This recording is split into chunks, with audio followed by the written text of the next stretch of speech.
but then I'll kind of let you talk a little bit about your major.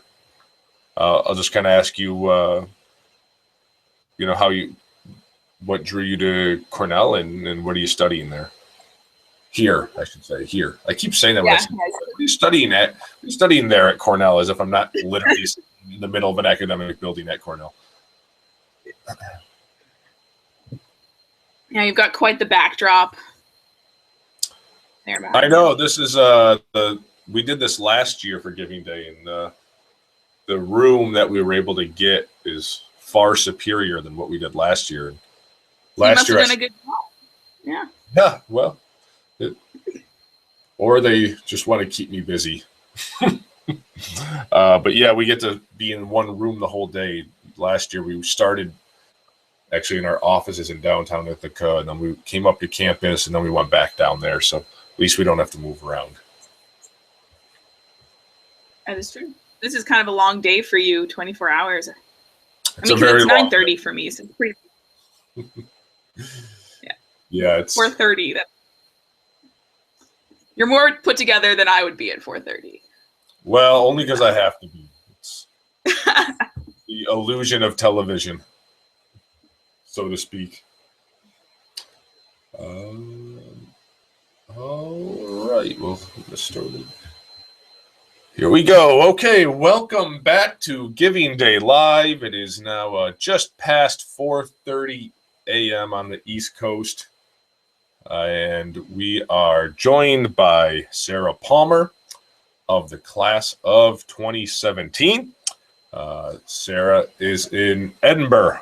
Did I roll it enough? Edinburgh. Yep. Edinburgh. Yep. Okay. And quick update before we get into our conversation with Sarah. We're going to look at some numbers real quick. And, we just eclipsed the $100,000 mark, $100,156 from 379 gifts. So thank you very much to everyone who has supported Giving Day in the first 4.5 hours. Plenty of time to continue to take part in Giving Day in so many different ways. But for now, we're going to take part in Giving Day by speaking with Sarah Palmer. Sarah, how are things going this morning? It's still this morning, right? Yes. 9:30 here. It actually looks like it's going to be a beautiful day, which is not usual for a Edinburgh spring. I'm learning. But what is a typical day like there? Much like Ithaca, there is no typical day except for, I guess, overcast for the most part. But I've had days where it has simultaneously been sunshine and hailing, which is both in the spring. Like this happened like 2 days ago. So it's usually pretty mild though. I know I'm used to this kind of up and down temperature wise.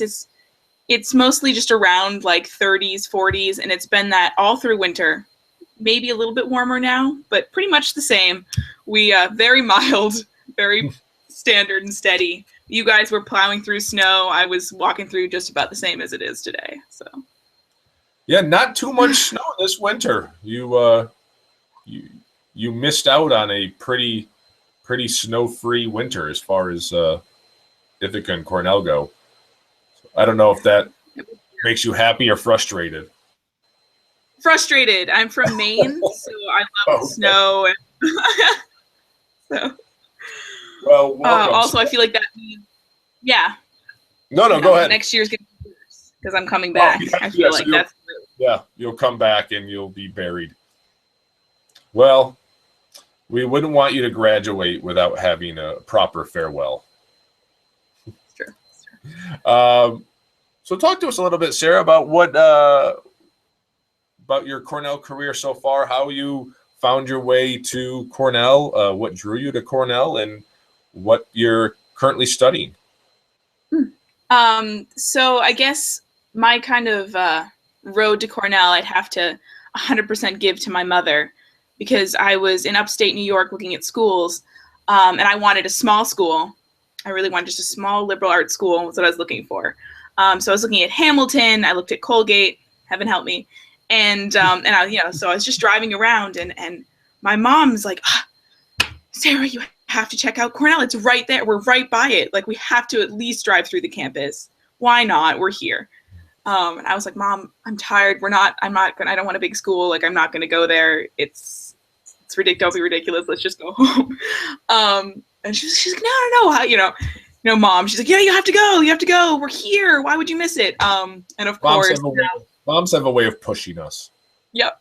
And the thing is now, I'm never going to hear the end of it, because, we parked, got out of the car. I think we kind of just joined the end of a tour, and I loved it. I was so surprised, because I did want a small school, and I was really, it was incredible how much I could both get that kind of small campus feel on the, I'm arts quad. So kind of that beautiful, beautiful campus, as well as having like a larger community. And I didn't realize how much, like, even as I got to Cornell, I suddenly realized how wonderful that was, because you're able to take so many classes. I even see that when I get here to Edinburgh, because there's some wonderful classes here, but they're definitely, it's not as broad, and you can't take such a wonderful kind of array of classes, especially being in liberal arts. I can really look around, and I've taken classes in different colleges, ILR,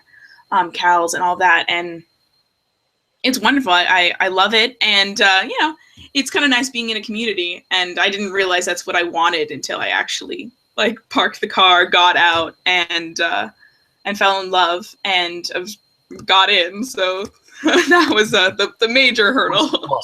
Yeah, always a plus. Yeah, it would have been a blow.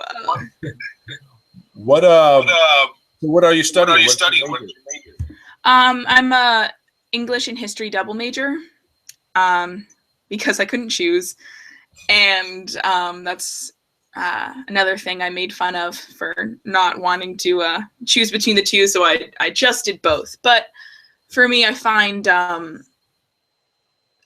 they're very, history and English to me have always been very connected, because I just find history to be a narrative that we are constructing, reconstructing constantly, and kind of the study of it is just deciphering who the authors are and what they want us to think, and what they're telling us. So they've always been a very linked discipline to me, and so I think I'm really glad I made the choice to do both, because they both help me in different respects. I'm studying the same here. I'm taking English and history courses here in Edinburgh, and no, it's been wonderful. It's different here, I would say. If we want to get into the school system, I have class. Each class only meets one time a week for 2 hours, which is not what I'm used to. I have a lot of then downtime to do my reading, but also kind of just explore the area and travel. So that's been nice as well. So did you know? When you went into Cornell that you were going to want to go abroad? Was it something that you set out to do? Yeah, I think it's always kind of been a dream. I feel like it is kind of a dream in the liberal arts kind of sphere. This idea of completing, to a certain extent, it's part of your education, is to kind of go abroad. There's this kind of image of that. So it was always something I really wanted to do. And my family on my father's side actually immigrated from Edinburgh. I actually have some distant relatives that are still around here that I'm going to meet and have tea with. So I always kind of I did really probably actually just, some whiskey is what they'll offer, but in Scotland. But it was always kind of the dream. It was a hard decision, actually. At first I was considering going for the full year, And actually, I met with my DUS for English, and she basically was like, don't, unless you really want to go, don't go for the full year, because she said junior year is your most productive as a student, and you really want to be in an environment you're familiar with, and that, you know, you can produce your best work. And so, and I realized that, yeah, okay, I wanted the abroad experience, but I think so I only went for half the year. It was still difficult for me because I mean, Cornell hockey, I play in the pep band, and so I travel with the team. So up to that point, I'd missed probably like conference games, maybe 2 in the 2 years that I was there, because we travel with them. So we're at all their games, and I'm a huge fan. And so I was a little like, giving up a whole season, that would be a bit. But in the end, I was like, this is what I wanted, and I'm really glad I came. So it was worth it in the end. But it was definitely a big decision to make. I think that it really shows the level of your dedication to give up Cornell hockey for pursuit of your academics. That's something that not everybody can say. Yep. I sacrifice. What can I say? So what other things have you pursued at Cornell, just even outside of the classroom? What has the Cornell experience been like for you? Has it lived up to everything you kind of anticipated when you took that initial tour? Yeah, I think I will say leading up freshman year, I remember coming in as a freshman, and you're really excited. I feel like when you get in, you're like, oh yes, the dream is real.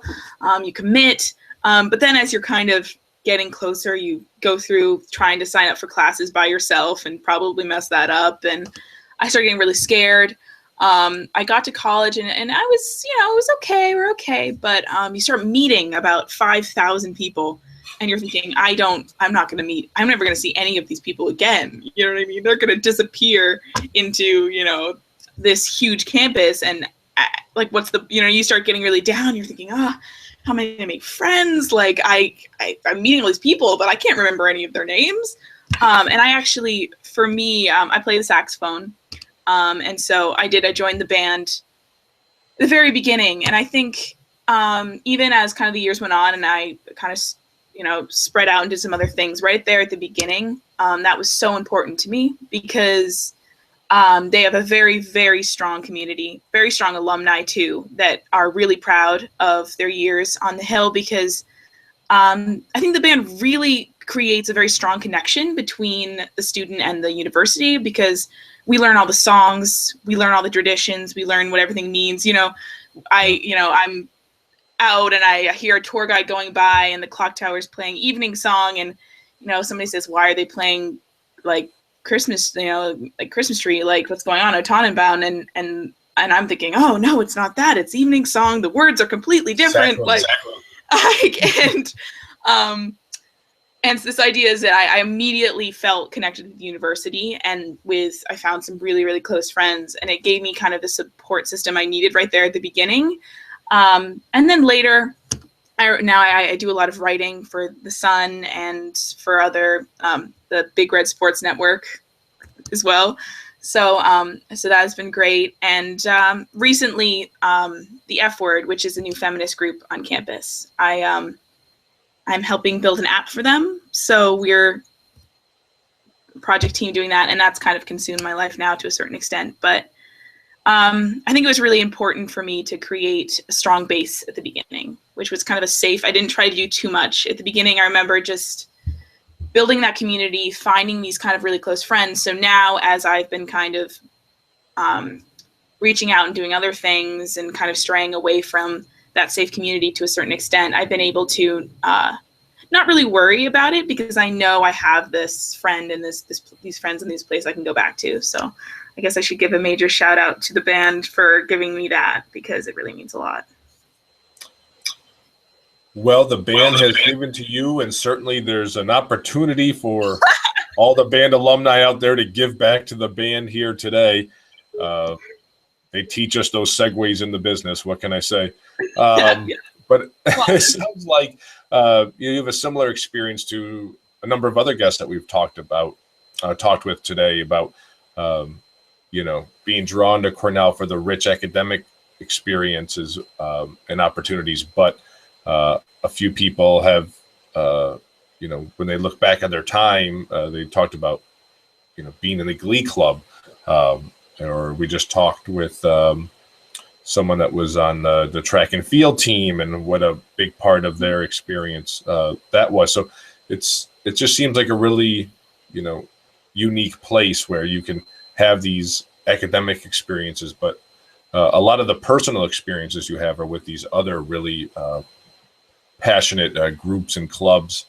And so do you plan on, I would imagine, being involved with the band alumni after your time at Cornell? Yeah, and I mean, it really is a really strong community. I think I'll definitely, we all get special sweaters so we can all identify each other in public. I think I'm definitely going to, show up for some games. We have the Harvard game.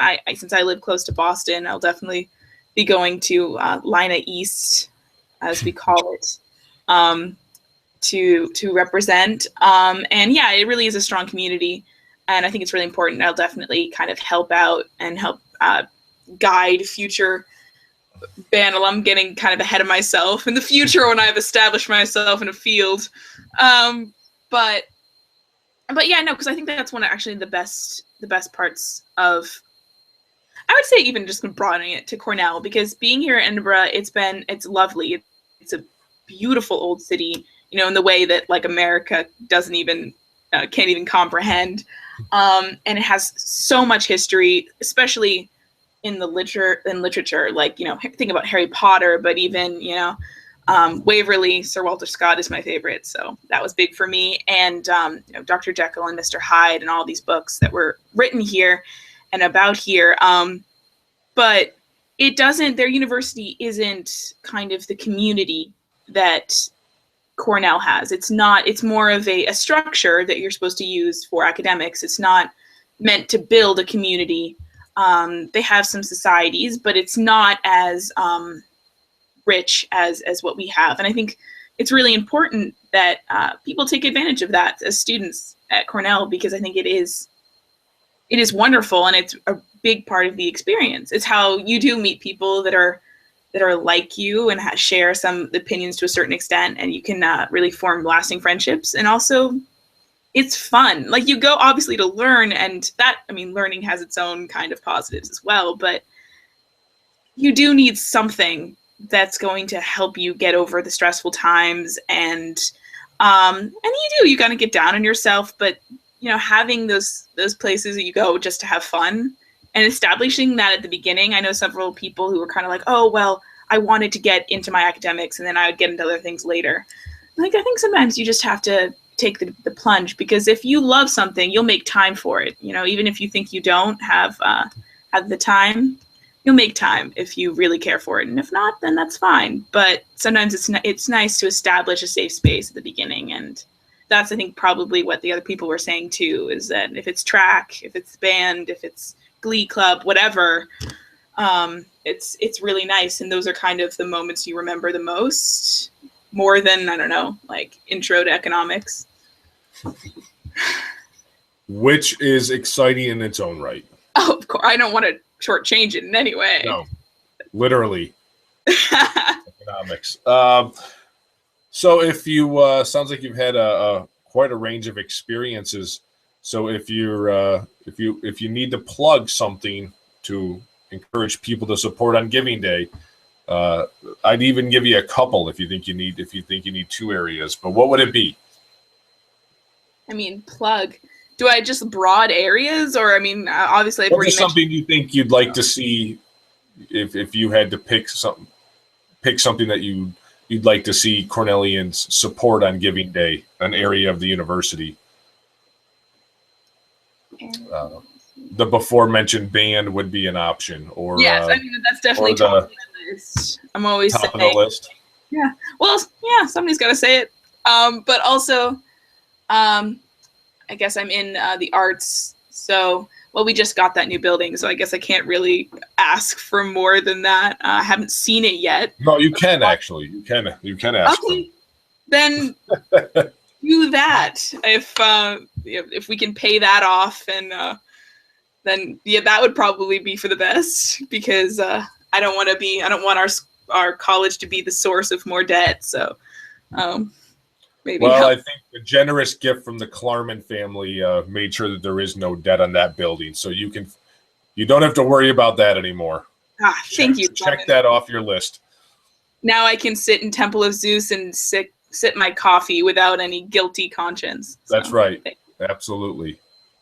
Well, Sarah, thanks so much for joining us. Sarah Palmer, class of 17, a saxophonist in the pep band, and an app developer, a Big Red Sports Network journalist, and current resident of Edinburgh.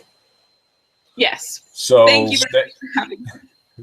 Thanks so much for joining us, and we wish you the best of the time left with your studying abroad, and look forward to welcoming you back on campus very soon. Okay, thank you. You're welcome. All right, Sarah Palmer, we will be back in about just 6 more minutes, and we will be joined by Patek Salman from Turkey. So come on back for that. We'll talk to you soon.